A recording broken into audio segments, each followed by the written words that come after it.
대부분의 남자분들이 탁구 치는 분들은 나의 가장 큰 무기는 드라이브다. 여성분들이 또 요새 배드민턴 많이 치시거든요. 수영이라는 것이 이런 식으로 어깨가 회전 동작으로 돌아야 되는 측면이 있어서 제가 평형을 추천드리면 수영들을 쉬시더라고요.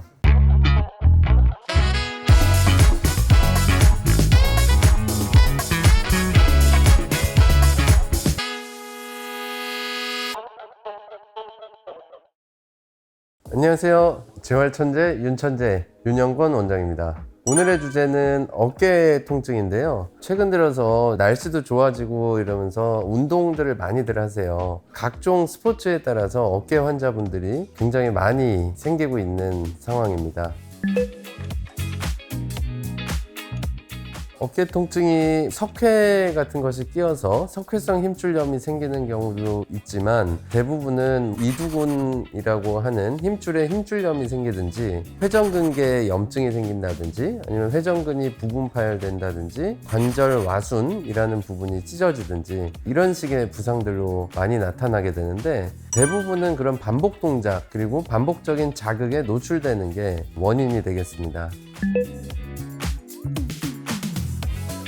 최근에 오신 분은 탁구에 빠지신 분이셨어요. 50대 남자분이셨는데 탁구 치는 분들의 어깨 통증의 특징은 드라이브 걸 때 아프다는 겁니다. 대부분의 남자분들이 탁구 치는 분들은 나의 가장 큰 무기는 드라이브다 이렇게 생각을 하고 계시는데 그 드라이브가 잘 안 걸리니까 굉장히 경기력이 떨어지는 느낌들을 많이 받으세요. 특히나 이제 파워 드라이브 이 밑에서 위로 올라가는 동작에 통증이 찌릿하게 생기기 때문에 그 드라이브 동작도 조금 더 위축되게 되면서 경기력이 떨어지는 경우들이 많고요. 다음은 수영하시는 분들이 좀 있는데 수영이라는 것이 결국 요 밑에서부터 뒤로 회전하면서 이런 식으로 어깨가 회전 동작으로 돌아야 되는 측면이 있어서 회전근이나 이두근 같은 곳에 염증이 있으면 그게 회전하는 과정에 날개뼈의 끝단 아크로미온이라고 하는 뼈랑 계속적으로 부딪히게 됩니다.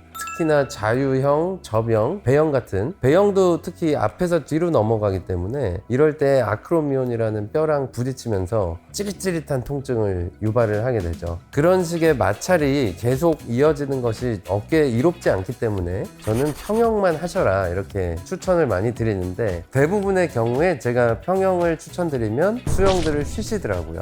여성분들이 또 요새 배드민턴 많이 치시거든요. 오버헤드 스포츠들은 거의 70-80% 이상은 이두근이라고 하는 힘줄에 염증이 생길 확률이 굉장히 높습니다. 그리고 여자분들이 또 에어로빅 같은 거 하시다가도 이런 동작이 있잖아요. 옆으로 이렇게 올리는 동작. 그 동작도 마찬가지로 날개뼈랑 계속 긁힘을 유발하는 거예요. 또 필라테스인데 동작을 좀 과도하게 하다가 잘못하셨던 분도 계셨고요. 기계적으로 마찰되는 방향을 반복적으로 써서 오히려 문제가 되는 것이죠.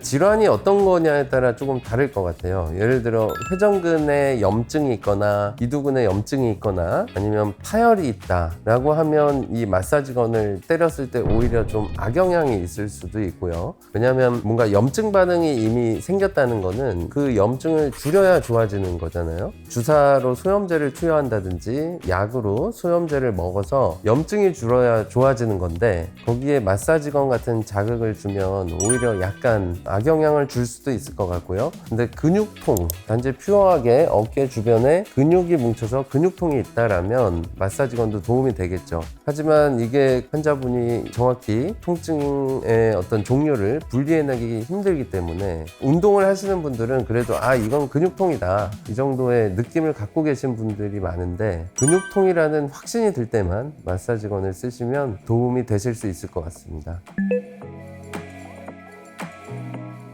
어느 병원에 가면 수술하라고 하고 어느 병원에 가면 수술이 필요 없다고 하고 이게 사실 의료라는 게 환자분들은 객관식으로 1번은 정답, 2번은 오답이라고 생각을 많이들 하시는데 그렇지 않다는 것이죠. 의료행위라는 거는 한 가지의 어떤 소견을 놓고도 본인의 어떤 축적된 경험과 또 본인이 봤던 환자들의 어떤 예후들을 총합으로 해서 나오는 결정들인 거거든요. 그렇다고 봤을 때 어깨 질환의 수술과 비수술을 나누는 과정에서 가장 중요한 것은 나이가 될 것 같고요. 그리고 두 번째는 파열이나 손상의 정도, 그리고 세 번째는 내가 앞으로 어떤 기능을 최대치로 요구하느냐 등이 될 것 같습니다. 예를 들어서 회전근이 한 70% 80% 정도 파열됐다고 했을 때, 근데 이 친구가 젊은 야구 선수라서 맥시멈 퍼포먼스를 어깨로 계속 내야 되는 상황이다. 그러면 수술하는 게 나은 거예요. 그렇지만 회전근이 7, 80% 정도 끊어졌고 나는 50대, 60대가 되었고 내가 하고 싶은 최대한의 기능은 골프 치는 정도이다. 그러면 수술할 필요가 없는 것이죠. 저는 회전근의 파열 정도로는 약 한 75% 부분 파열까지는 비수술적인 치료로 할 수 있다는 생각을 가지고 있고요. 최근에는 또 카톨릭 대학교에서 중요한 논문이 하나 나왔는데, 회전근의 조금 큰 부분 파열을 아테로콜라겐이라는 것으로 치료를 할 수 있다는 발표가 최근에 나왔습니다. 그리고 실제로 제가 치료를 해봐도 점점 개선되는 소견들을 많이 보이기 때문에 반드시 수술적인 치료를 해야 되는 운동선수라든지 이런 분들이 아니라면 회전근개의 부분 파열은 충분히 비수술로 극복될 수 있다라는 생각을 갖고 있습니다. 하지만 바꾸어 얘기하면 최고의 기능, 엘리트 스포츠 선수들 같은 경우 지속적인 문제가 될 것으로 예상되는 병변은 차라리 수술을 빨리 하고 넘어가는 게 도움이 되는 경우들도 많이 있기 때문에 그 둘을 잘 구분해내는 게 가장 중요할 것 같습니다.